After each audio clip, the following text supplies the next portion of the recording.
온라인 게임 서버, 어떻게 하면 더 빠르고 안정적으로 만들 수 있을까요? 오늘은 그 해답이 담긴 고급 비동기 기법들, 챕터 9의 핵심 내용들을 아주 알기 쉽게 파헤쳐보겠습니다. 자, 우리가 오늘 해결해야 할 4가지 핵심 과제입니다. 첫 번째는요, 사용자들이 막 들어왔다 나갔다 할 때 서버가 뻗지 않게 하는 법. 두 번째, 마구잡이로 쏟아지는 데이터를 어떻게 제대로 된 정보로 착착 정리하느냐. 세 번째, 아무 일도 안 하고 자리만 차지하는 연결들을 어떻게 자동으로 깔끔하게 정리할 것인가. 그리고 마지막으로 서버 속도를 한계까지 끌어올리는 정말 중요한 메모리 최적화 비법까지. 자, 그럼 첫 번째 도전부터 바로 시작해보죠. 첫 번째 과제는 바로 안정성입니다.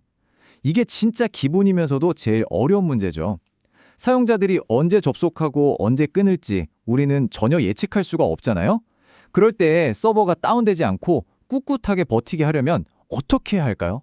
이게 어떤 상황이냐면요. 비동기 작업한테 이것 좀 처리해줘 하고 일을 시켰는데 얘가 일을 다 끝내고 다 했습니다 하고 보고하러 돌아왔더니 그 보고를 받아야 할 세션 객체가 이미 사라져버린 거예요. 허공에다 보고하는 셈이죠. 이걸 바로 댕글링 포인터 문제라고 하는데요. 결과는 뭐 끔찍하죠. 서버가 그냥 뻗어버립니다. 자, 이 문제의 해결사는 바로 C++의 스마트 포인터, 그 중에서도 Steady Enable Shared From This라는 친구입니다. 이름이 좀 길죠? 쉽게 말해서 객체 스스로가 어이, 나 아직 필요하니까 내 생명줄 좀 연장해줘 하고 요청할 수 있게 만들어주는 거예요. 즉, 객체가 필요할 때 스스로의 수명을 늘릴 수 있는 능력을 갖게 되는 거죠. 그리고 바로 이 한 줄의 코드, Auto Self Shared From This, 이게 바로 마법의 주문입니다. 비동기 작업에 들어가기 직전에 나를 가리키는 스마트 포인터의 복사본, 즉 생명줄을 하나 딱 만들어두는 거예요. 자, 그럼 이게 어떻게 돌아가는지 보세요. 3단계로 딱 정리됩니다. 먼저 비동기 작업을 시작하죠. 이때 콜백 함수에 방금 만든 셀프라는 생명줄을 꽉 붙잡게 합니다. 그러면 무슨 일이 생겨도, 심지어 외부에서 이 세션을 더 이상 안 쓴다고 해도 이 생명줄이 남아있는 한 객체는 절대 사라지지 않아요. 작업이 완전히 끝날 때까지 말이죠. 바로 이 간단한 패턴 하나가 서버를 절대 죽지 않게 만드는 안정성의 핵심 기술인 겁니다. 좋습니다. 이제 서버는 웬만해선 죽지 않아요. 근데 다음 문제가 있죠. 바로 데이터 파싱. 네트워크를 통해 들어오는 데이터는 뭐랄까 그냥 거대한 바이트의 강물 같은 거예요. 어디서부터 어디까지가 하나의 메시지인지 구분이 없죠. 이 혼돈 속에서 어떻게 의미 있는 데이터 덩어리, 즉 패킷을 제대로 건져낼 수 있을까요? 어떤 메시지는 너무 커서 여러 조각으로 나뉘어 오기도 하고 작은 메시지 여러 개가 한 덩어리로 뭉쳐서 오기도 합니다. 이걸 흔히 소시지 문제라고 부르거든요. 우리가 필요한 건 바로 이 뒤죽박죽인 바이트 스트림을 제대로 잘라서 완벽한 패킷으로 조립하는 시스템입니다. 이 표를 보시면요. 패킷 버퍼를 만들 때 빠지기 쉬운 함정들과 그 해결책이 정말 잘 정리되어 있습니다. 이건 거의 전문가용 체크리스트 같은 거예요. 예를 들어 그냥 C 스타일로 포인터형 변환해서 데이터를 읽으려고 하면 엄격한 별칭 위반이라는 무서운 버그를 번날 수 있어요. 그래서 안전하게 std memcopy를 쓰는 거고요. 또 누군가 일부러 엄청나게 큰 패킷을 보내서 서버를 다운시키려는 궁격. 이건 패킷 크기가 너무 크면 아예 처리를 거부해버리면 간단히 막을 수 있죠. 이런 디테일 하나하나가 모여서 그냥 돌아가기만 하는 버퍼가 아니라 정말 튼튼하고 안전한 버퍼를 만드는 겁니다. 자, 이제 우리 서버는 안정적이고 데이터 처리도 잘해요. 그런데 새로운 문제가 생겼습니다. 마치 카페에 손님들이 들어와서 음료는 다 마셨는데 자리를 뜨지 않고 계속 앉아있는 것과 같아요. 아무것도 안 하는 유휴 연결들이 서버의 소중한 메모리와 자원을 계속 차지하고 있는 거죠. 이 유령 같은 연결들을 그냥 내버려둘 수는 없겠죠? 서버 자원을 아끼려면 이런 연결들을 자동으로 감지해서 깔끔하게 정리해주는 시스템이 반드시 필요합니다. 해결책은 바로 비동기 타이머를 이용하는 겁니다. 일종의 데드맨 스위치라고 생각하시면 쉬워요. 자, 타임라인을 한번 보실까요? 클라이언트한테서 데이터가 딱 도착하면 30초짜리 타이머의 시간을 다시 꽉 채워줍니다. 아, 너 살아있구나. 오케이 하는 거죠. 또 데이터가 오면 또 리셋. 이렇게 계속 생존 신호를 받는 거예요. 그러다가 만약 30초가 다 지날 때까지 아무런 소식이 없다? 그럼 서버는 이 친구는 이제 갔구나 라고 판단하고 미련 없이 연결을 끊어버리는 겁니다. 이 표를 보면 이 로직이 한눈에 들어옵니다. 아주 우아한 패턴이에요. 보세요. 세션이 시작되면 일단 30초 타이머를 켜고 데이터 읽기를 시도합니다.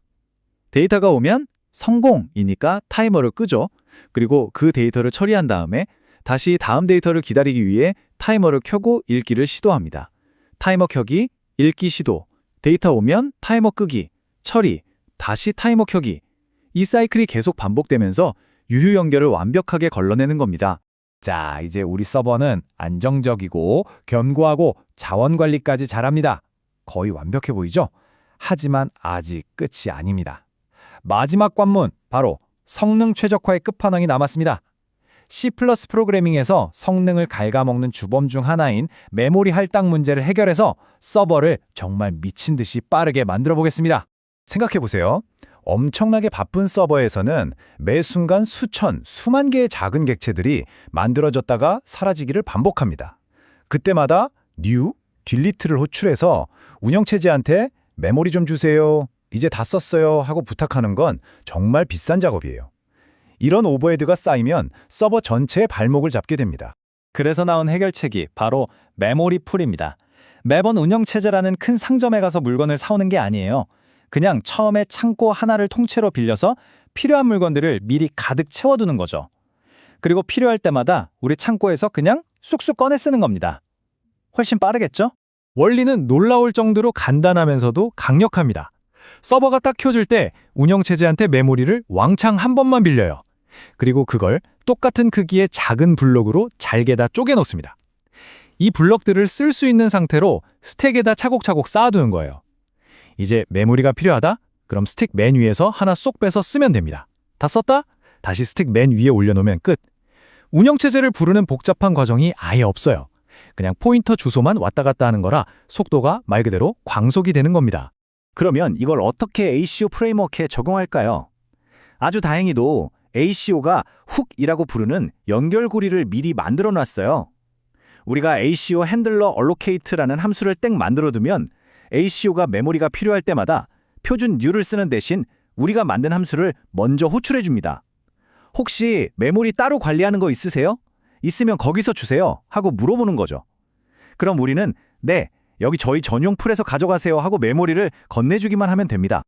자, 그럼 오늘 우리가 살펴본 4가지 강력한 비동기 기법들 한번 정리해 볼까요? 첫째, shared from this로 언제 끊어질지 모르는 세션의 생명주기를 안전하게 관리해서 서버가 죽지 않게 만들었죠. 이게 안정성. 둘째, 견고한 패킷 버퍼를 만들어서 데이터의 무결성을 지켰습니다. 셋째, 비동기 타이머를 사용해서 유휴 연결을 자동으로 정리해 자원 효율성을 높였고요. 마지막으로 메모리 풀을 도입해서 성능을 한계까지 끌어올렸습니다. 이 4가지가 바로 평범한 서버를 고성능 서버로 만드는 핵심 기법들입니다. 물론 오늘 다룬 기법들은 굉장히 강력하지만 그만큼 코드의 복잡도를 높이는 것도 사실입니다. 그래서 마지막으로 여러분께 이 질문을 던지고 싶습니다. 내 프로젝트에 정말로 필요한 최적화는 어디까지일까? 모든 걸 다 적용하는 게 항상 정답은 아닐 수도 있거든요. 여러분의 서버에 맞는 최적의 균형점을 고민해 보시길 바랍니다. 지금까지 들어주셔서 감사합니다. 안녕하세요. C++ 부스트 애쉬어로 고성능 게임 서버를 만드는 시리즈 드디어 10장에 도착했습니다. 오늘은요, 정말 핵심 중의 핵심이죠. 실시간 게임의 심장 박동이라고 할 수 있는 바로 그 기술, UDP 프로그래밍에 대해서 아주 깊게 한번 파고들어 볼 겁니다. 게임 좋아하시는 분들이라면 이거 완전 공감하실 거예요. 어떤 게임은 내가 누르는 대로 캐릭터가 착착 움직이는데 어떤 게임은 꼭 한 박자씩 늦는 것 같고 막 렉 걸리는 느낌 있잖아요. 이 답답한 렉의 원인, 그리고 그 해결책의 중심에 바로 오늘 우리가 다룰 UDP가 있습니다. 과연 UDP가 어떻게 이 문제를 해결하는지 지금부터 같이 한번 알아보시죠. 자, 네트워크 통신에는요, 2명의 거인이 있습니다. 바로 TCP랑 UDP. 여기 왼쪽 TCP는 뭐랄까, 등기 우편 같아요. 보내는 사람, 받는 사람 확실하고 절대 분실될 일 없고 순서도 보장되죠. 근데 좀 느리고 절차가 복잡해요. 반면에 오른쪽 UDP는요, 그냥 엽서요 겹서. 주소만 써서 우체통에 휙 던지는 거죠. 엄청 빠르지만 가끔 중간에 없어지거나 순서가 뒤죽박죽으로 도착할 수도 있어요. 여기서 질문! 아니, 중요한 데이터가 오가는 게임에서 왜 이렇게 불안해 보이는 엽서를 쓸까요? 정답은 딱 하나입니다. 바로 속도. 압도적인 속도 때문이죠. 오늘 우리가 갈 길은 이렇습니다. 먼저 UDP가 왜 게임의 심장인지 알아보고 아주 간단한 에코 서버로 워밍업을 할 거예요. 그리고 이걸 발전시켜서 진짜 게임 서버를 만들고 클라이언트도 붙여볼 겁니다. 마지막으로 진짜 재밌는 부분이죠. UDP의 단점까지 커버하는 신뢰성 있는 UDP까지 차근차근 정복해 보겠습니다. 자, 그럼 첫 번째 섹션 UDP, 게임의 심장 박동부터 시작해 볼까요? 도대체 왜 수많은 프로토콜 중에서 하필 이 UDP가 속도가 생명인 게임에 딱 들어맞는지 그 근본적인 이유를 한번 파헤쳐 보겠습니다. UDP의 정의를 한번 보죠. 복잡한 말이 많은데 다른 건 다 잊으셔도 돼요. 딱 한 단어, 비연결형, 영어로는 connectionless. 이거 하나만 기억하시면 됩니다. TCP가 통신하기 전에 저기 통신 좀 시작해도 될까요? 네, 좋습니다. 준비됐어요. 이렇게 서로 손잡고 확인하는 악수를 하거든요. 근데 UDP는요, 그런 거 없어요. 그냥 냅다 데이터를 던져버리는 거예요. 바로 이 차이가 UDP의 그 무지막지한 속도를 만들어내는 거죠. 좋습니다. 이론은 이 정도로 하고 이제 슬슬 코드를 만져볼 시간이죠. 두 번째 장, 첫걸음, 비동기 에코 서버입니다. 여기서 만드는 이 서버 되게 간단해 보이지만 앞으로 우리가 만들 모든 것들에 아주 단단한 기초가 될 거니까 집중해 주세요. 비동기 하면 벌써부터 머리 아프신 분들 있죠? 괜찮아요. 그 본질은 이 문장 하나로 끝납니다. 패킷을 받고 처리하고 응답을 보낸다. 그리고 바로 다음 패킷을 기다린다. 이게 다예요.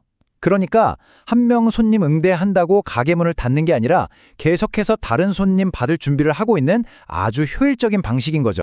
자, 이 흐름을 한번 보세요. 이게 바로 비동기 서버의 마법 같은 부분입니다. 1번 스타트 리시브. 누가 데이터 보내면 나 좀 깨워줘 하고 예약을 걸어두는 거예요. 그럼 서버는 그냥 다른 일 하거나 놀고 있어요. 그러다 진짜 패킷이 딱 도착하면 약속했던 2번 핸드 리시브다 자동으로 불려 나옵니다. 여기서 할 일하고 3번에서 응답을 보내주죠. 그리고 제일 중요한 4번. 일이 끝나자마자 바로 또 다음 손님 오면 깨워줘 하고 예약을 걸어두는 겁니다. 이 끊임없는 예약 루프 덕분에 서버가 잠시도 쉬지 않고 아주 효율적으로 돌아가는 거죠. 자, 이제 기본기는 충분히 다졌습니다. 레벨업할 시간이죠. 세 번째 장, 진짜 게임 서버 만들기입니다. 이제부턴 그냥 메아리처럼 대받아치기만 하는 서버가 아니라 여러 플레이어가 들어와서 북적북적 될 수 있는 그런 진짜 게임 서버에 필요한 기능들을 하나씩 붙여볼 거예요. 이 그래프를 보시면 그 차이가 확 느껴지실 거예요. 에코 서버가 그냥 기능 맛보기 수준이었다면 게임 서버는 기능이 확 늘어나죠. 이제는 그냥 메시지 받고 보내는 걸 넘어서 누가 접속했는지 목록을 쫙 관리해야 하고요. 한 명이 움직이면 다른 모든 사람들한테 저기로 움직였어 하고 알려주는 브로드캐스팅도 해야 하고, 또 갑자기 컴퓨터 꺼버리고 나간 사람, 즉 유령 플레이어를 찾아내는 하트비트 같은 아주 중요한 기능들이 추가되어야 합니다. 이런 복잡한 기능들을 만들려면 몇 가지 핵심 부품들이 필요합니다. 바로 이런 것들이죠. 클라이언트 인포는 플레이어 명단 같은 거예요. 누가 접속했는지 주소랑 상태를 딱 저장해 두는 거죠. 게임 패킷은 우리가 주고받는 모든 편지의 정해진 양식이라고 보시면 되고요. 그리고 정말 중요한 거, 스테디 타이머. 이걸로 주기적으로 모든 클라이언트한테 똑똑 문을 두드리는 거예요. 아직 게임하고 계시죠? 하고 생존 신고를 받는 거죠. 그리고 그 기준이 바로 이 30초입니다. 만약 어떤 클라이언트가 30초 동안 아무런 대답이 없다? 그럼 서버는 이 친구 나갔구나 하고 판단해서 접속자 명단에서 그냥 지워버리는 겁니다. 게임 세상에 유령처럼 남아있는 플레이어가 없게 만드는 거, 이게 바로 하트비트를 이용한 타임아웃 처리의 핵심입니다. 자, 아무리 멋진 서버를 만들어도 혼자서는 외롭죠. 아무것도 할 수가 없어요. 그래서 네 번째 장에서는 서버의 나머지 반쪽, 즉 우리 플레이어들 컴퓨터에서 돌아갈 클라이언트를 만들어 볼 겁니다. 클라이언트라고 해서 할 일이 없는 게 아니에요. 서버만큼이나 아주 바쁩니다. 일단 내 캐릭터가 어디로 움직이는지 계속 서버에 보고해야 하고요. 또 서버가 보내주는 다른 플레이어들 정보, 누가 어디로 갔대, 이런 거 받아서 화면에 그려줘야죠. 그리고 아까 서버가 30초 기다린다고 했잖아요. 바로 클라이언트가 주기적으로 저 아직 살아있어요 하고 하트비트를 보내주기 때문에 가능한 겁니다. 이 약속을 어기면 바로 강퇴당하는 거죠. 자, 드디어 마지막 장, 오늘 내용의 하이라이트입니다. 신뢰성 있는 UDP. 한번 상상해 보세요. UDP의 그 미친 속도는 그대로 유지하면서 TCP처럼 중요한 데이터는 절대 잃어버리지 않게 만들 수 있다면 정말 최고겠죠?